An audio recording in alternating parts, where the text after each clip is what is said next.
We are on part 2 of chapter 2, the 7 S's of crime scene investigation. First S, securing the scene.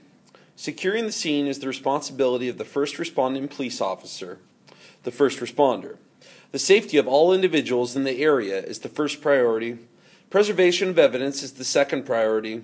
This means the officer protects the area with which the crime scene has occurred, restricting all unauthorized persons from entering. Transfer, loss, or contamination of evidence can occur if the area is left unsecured. Remember Lockhart's exchange principle. The first officer on the scene will begin keeping a security log of all those who visit the crime scene. The officer will collect pertinent information and request any additional needs required for the investigation. He or she may ask for more officers to secure the area, depending on the nature of the crime. The first responding officer may request various teams of experts to be sent to the crime scene. Separating the witnesses, the second S, separating the witnesses. Separating the witnesses is the next priority. Witnesses must not be allowed to talk to each other. Their accounts of the events will be compared. This separation is done to avoid witnesses working together to create a story. Collusion. Remember that word, collusion. The following questions need to be asked for each witness. When did the crime occur? Who called in the crime? Who is the victim? Can the perpetrator be identified? What did you see happen? And where were you when you observed the crime scene? The next S, scanning the scene. The forensic examiners need to scan the scene to determine where photos should be taken. A determination may be made of a primary crime scene and secondary crime scene, and priorities assigned regarding examination. A robbery in front of a store might be the primary scene, and the home of the suspect might be the secondary scene. A murder may have taken place at one location, the primary scene, and the corpse found at another, the secondary scene. Guys, we'll be talking about livor mortis will help tell us if a body's been moved to the second scene as well. And that's going to be the pooling of blood. All right, next S, seeing the scene. The crime scene examiner needs to see the scene. Photos of the overall area and close-up photos with and without a measuring ruler should be taken. Triangulation of stationary objects should be included in the photos as reference points. A view of the crime scene should be taken from several different angles and distances. Several close-up photos of any evidence and bodies should be taken. Sketching the scene. An accurate rough sketch of the crime scene is made, noting the position of the body and any other evidence. All objects should be measured from 2 immovable landmarks on the sketch. North should be labeled, and a scale of distance should be provided. Any other objects in the vicinity of the crime scene should be included in the sketch. This includes doors, windows, and furniture. If the crime scene is outdoors, the position of the trees, vehicles, hedges, and other structures or objects should be included in the sketch. Later, a more accurate final copy of the crime scene should be made for possible presentation in court. Computer programs are available to later create a neater and more accurate sketch suitable for use in a court proceeding. The sketch should include the information indicated in 2-3. So a scale, a case number, date, location, and name.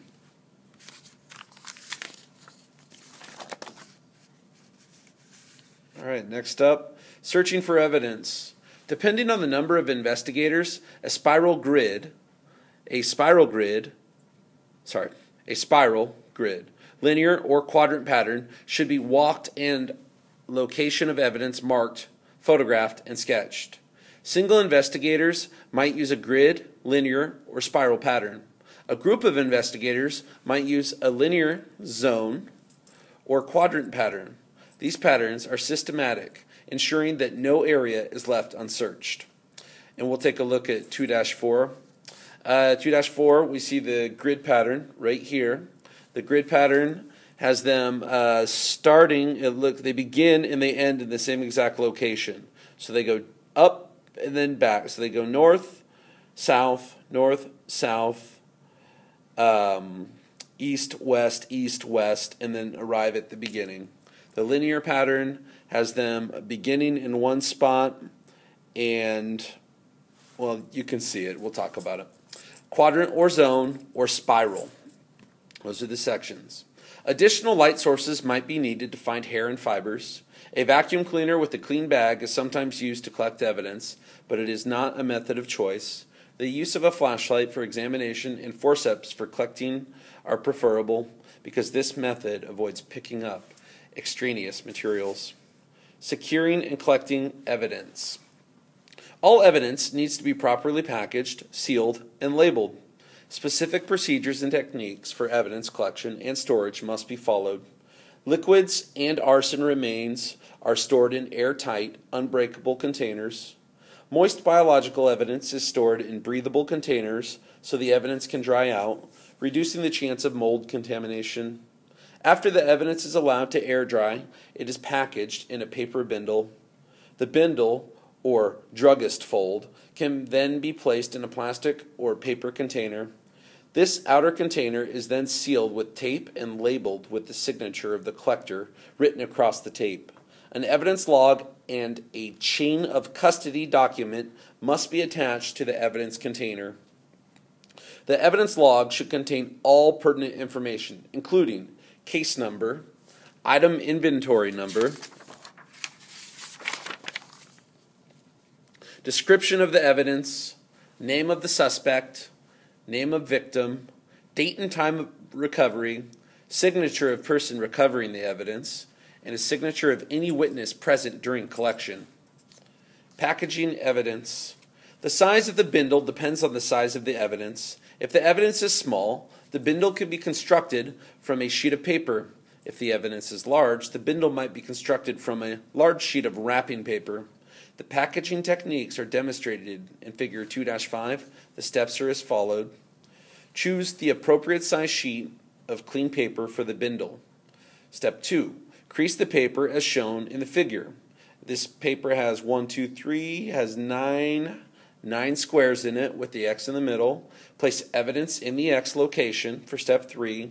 Step 4, fold left and right sides in.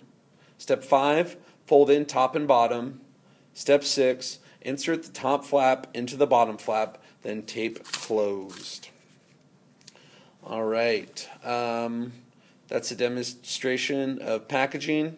So, placement of evidence on the X. Allow evidence to dry. Place dried evidence on paper bindle. Fold bindle, tuck the top flap into the bottom. Step E, secure bindle in a labeled evidence bag using stick-on label. Step F, place evidence in a plastic bag with an inserted evidence label. Note that this is a different evidence source than the bloody cloth above. Step G, seal and tape the edge of the baggie. Step H, write the collector's signature across the baggie's taped edge. You have to have a signature on the taped edge.